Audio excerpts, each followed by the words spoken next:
কফিলের ছেলের কাছে হেরে গেল বাংলাদেশ।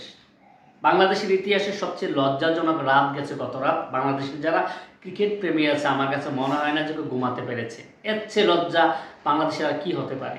কফিলের ছেলের কাছে হেরা যাওয়া মানে হচ্ছে যে দেখেন সংযুক্ত আরব আমিরাতের নিজস্ব কোনো প্লেয়ার নাই, বিভিন্ন দেশ থেকে ধার দেনা করে যে দল বানাইছে এই দলের বিপক্ষে বাংলাদেশ লজ্জাজনক মানে টি-20-তে সিরিজ হার।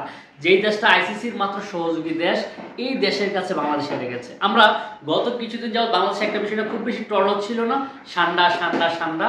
আর এই সান্ডা কিন্তু মরুভূমির খাবার। আমরা দেখেছি সান্ডা ভেবে গুইসাপ খেয়ে ফেলেছে বাংলাদেশের এক যুবক। বাংলাদেশের জাতীয় ক্রিকেট দলে সেম কাজটা করেছে, অস্ট্রেলিয়া ভেবে আরব আমিরাতের সাথে হেরে গেছে বাংলাদেশ।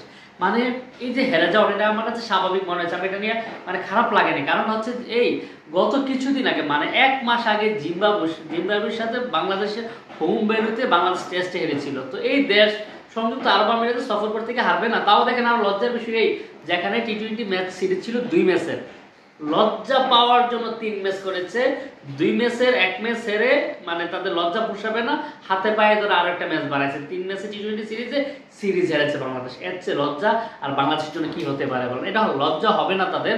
কারণ হচ্ছে এই যে বাংলাদেশ ক্রিকেট বোর্ড মানে বাংলাদেশ ক্রিকেটের যে গতকালকে ধ্বংসের চূড়ান্ত মানে কফিনটা যে মোড়ানো হলো, এর আগে কিন্তু ধ্বংসের সূচনাটা করেছিল ফারুক আহমেদ যখন থেকে না বিসিবির প্রেসিডেন্ট হয়েছে তখন থেকে বাংলাদেশ জাতীয় ক্রিকেট দল ধ্বংসের পথে। আমরা দেখেছি ফারুক আহমেদ যখন বিপিএল নিয়ে নাটক করেছে, বিপিএল নিয়ে তামাশা করেছে, তখন আমরা ধরে নিয়েছিলাম যে যেহেতু উনি বিপিএল নিয়ে এত বড় নাটক করতে পেরেছে, এই লোকের হাতেই বিসিবি বাংলাদেশ ক্রিকেট বোর্ড ধ্বংস হবে, তাও সংযুক্ত আরব আমিরাতের হাতে। আমার কাছে মনে হচ্ছে আইসিসির আরো কিছু সহযোগী দল বা নতুন নতুন দেশ যারা আর্জেন্টিনা ক্রিকেট খেলে, ব্রাজিল ক্রিকেট খেলে, তাদের উচিত এখন বাংলাদেশের সাথে খেলে তারও স্ট্যাটাস বাড়বে, তারাও জিততে পারবে। তো হচ্ছে লজ্জা, এই লজ্জা আমরা কোথায় রাখবো? বাংলাদেশের মানুষ ক্রিকেট থেকে মুখ ফিরে নিয়েছে।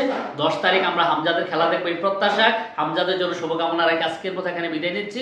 কথা হবে অন্যদিন অন্য একটা ভিডিওতে। ভালো থাকবেন সবাই। আসসালামু আলাইকুম ওয়া রাহমাতুল্লাহ।